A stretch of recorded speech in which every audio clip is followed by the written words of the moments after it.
Favourite serials இனி டிவிக்கு முன்பே சன் நெக்ஸ்ட் ஆப்ல ஜாலியா எல்லாருக்கும் முன்னாடியே பாருங்க. இப்பவே சன் நெக்ஸ்ட் ஆப்பை டவுன்லோட் பண்ணி சப்ஸ்கிரைப் பண்ணுங்க.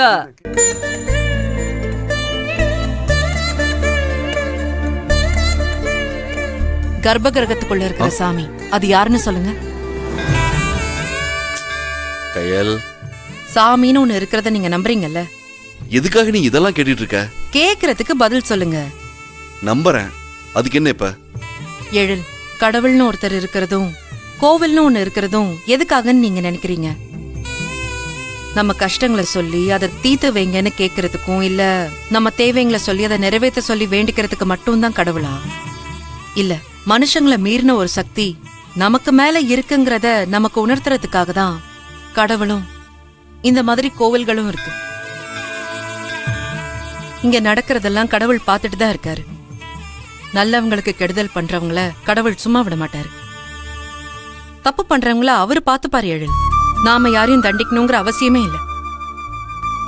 நல்லவங்களுக்கு இந்த மாதிரி சோதனைகள் தடைகள் எல்லாத்தையும் கடவுள் கொடுத்தாலும் அதுல இருந்து வெளியே மீண்டு வரதுக்கும் வாழ்க்கையில ஜெயிக்கிறதுக்குமான வழியையும் அவர் காட்டுவார். எழில், உங்களுக்கு கிடைக்க வேண்டிய லோனை கிடைக்க விடாம பண்ணிட்டான்னு நீங்க அவனுக்கு தண்டனை கொடுக்கறேன்னு போறதுனால என்ன நடக்கும்னு நினைக்கிறீங்க?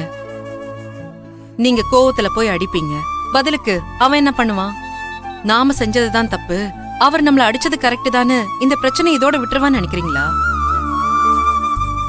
இன்னைக்கு நீங்க அவனை அடிக்க, நாளைக்கு அவன் உங்களை இன்னும் எப்படியெல்லாம் பழி வாங்கலான்னு தான் யோசிப்பான். எழில், பழி வாங்குறதால பகை வளருமே தவிர பிரச்சனை முடிவுக்கு வராது. இந்த பேங்க் இல்லனாலும் கண்டிப்பா உங்களோட திறமைக்கு இன்னொரு பேங்க்ல லோன் கிடைக்க தான் போகுது. நீங்க அடுத்தடுத்து கண்டிப்பா வாழ்க்கையில முன்னேறதான் போறீங்க. உங்க வாய்ப்பை தட்டி பறிச்சாலும் உங்க உழைப்பையும் முயற்சியையும் யாராலையும் தட்டி பறிக்க முடியாது. உங்களை பழி வாங்கிட்டோம், ஏதோ பெருசா சாதிச்சிட்டோன்னு நினைச்சானா அவனை விட முட்டாள் இந்த உலகத்துல வேற யாருமே இருக்க முடியாது. அதே மாதிரி அவன் உங்க வாய்ப்பை தட்டி பறிச்சிட்டான்னு இதுக்கப்புறம் வாழ்க்கை அவ்வளவுதான்னு முடங்கி உட்கார்ந்தா உங்களை விட முட்டாள் வேற யாரும் கிடையாது. எழில், நான் ஒரு விஷயம் சொன்னா கேப்பீங்கன்னு உறுதியா நான் நம்புறேன். என்ன மீறி நீங்க எதுவுமே பண்ணக்கூடாது.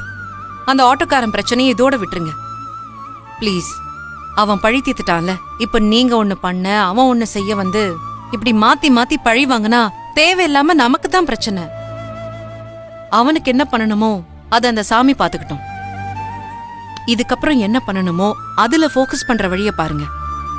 நம்ம வாழ்க்கையில அடுத்தடுத்து முன்னேறி போக வேண்டியது இன்னும் நிறைய இருக்கு. வாழ வேண்டிய வாழ்க்கை இருக்கு. இவன் ஒண்ணு பண்ணதுக்காக பழி வாங்குறேன்னு நாம அதையெல்லாம் இழக்கணுமா சொல்லுங்க? நாம எதிரியை அழிக்கணும்னு நினைக்கிறத விட அவங்க முன்னாடி வாழ்ந்து காட்டுறதுதான் பெரிய வெற்றி. நீங்க பெருசா ஜெயிக்கணும்னு ஆசைப்படுற எழில், இந்த மாதிரி சின்ன சின்ன விஷயங்கள்ல உங்க கவனத்தை நீங்க சிதற விடக்கூடாது. இந்த பேங்க் இல்லனா நம்ம வேற பேங்க்ல ட்ரை பண்ணலாம்.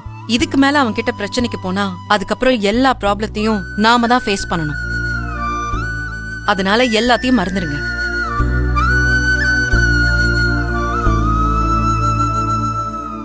என்ன எழில், நான் இவ்ளோ தூரம் பேசுறேன், நீங்க பதிலே பேச மாட்டேங்கிறீங்க. சாரி, நான் உங்களை ரொம்ப கண்ட்ரோல் பண்றேன்னு கோவப்படுறீங்களா? ஏய், இல்ல அப்படிலாம் இல்ல. நான் சொல்றதெல்லாம் உங்க நல்லதுக்காக தான். அத நீங்க புரிஞ்சுப்பீங்கன்னு நம்புறேன். முதல்ல அவனை பத்தி யோசிக்கிறத நிறுத்துங்க. அடுத்து நம்ம என்ன பண்ணலாம்னு யோசிக்கலாம். புரியுதா? சரி, வாங்க போய் சாமி கும்பிடலாம்.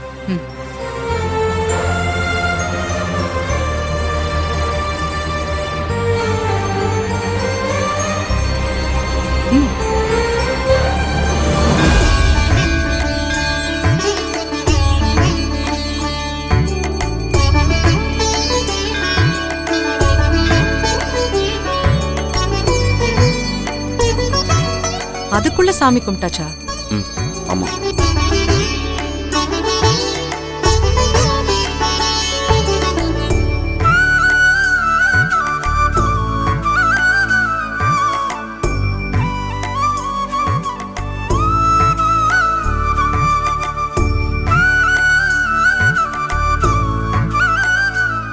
போலாமா? சரி வாங்க.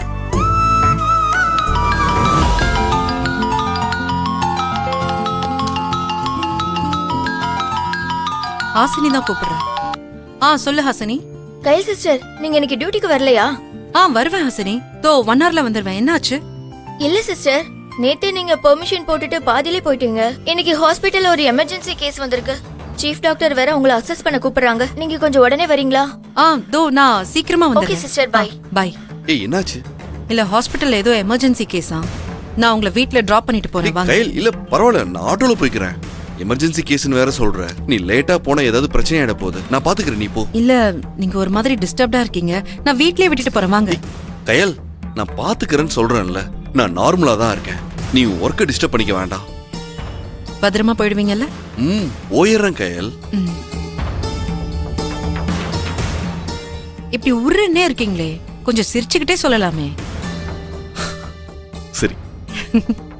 சிரிச்சாலே அழகுதான். நான் போயிட்டு வரேன். பாய்.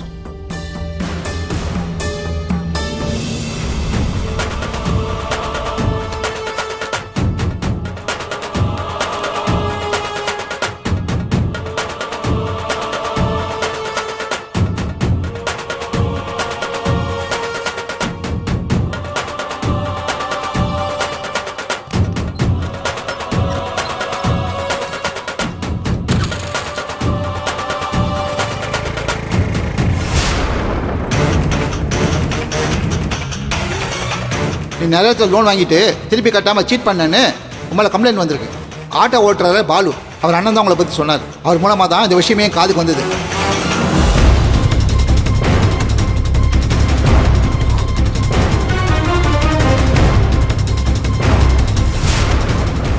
டேய், நீ இன்னைக்கு செத்தடா.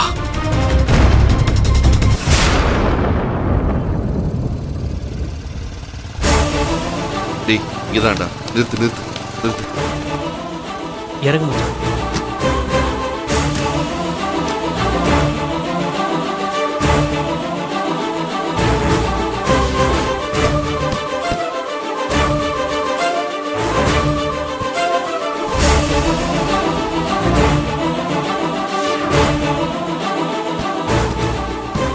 மச்சான், அவன் ஸ்டாண்ட்ல இருப்பான்னு சொன்னேன், ஆளே காணோம். எங்க சுத்தினாலும் அவன் இங்க வந்துதானே ஆகணும். இருக்கு அவனுக்கு.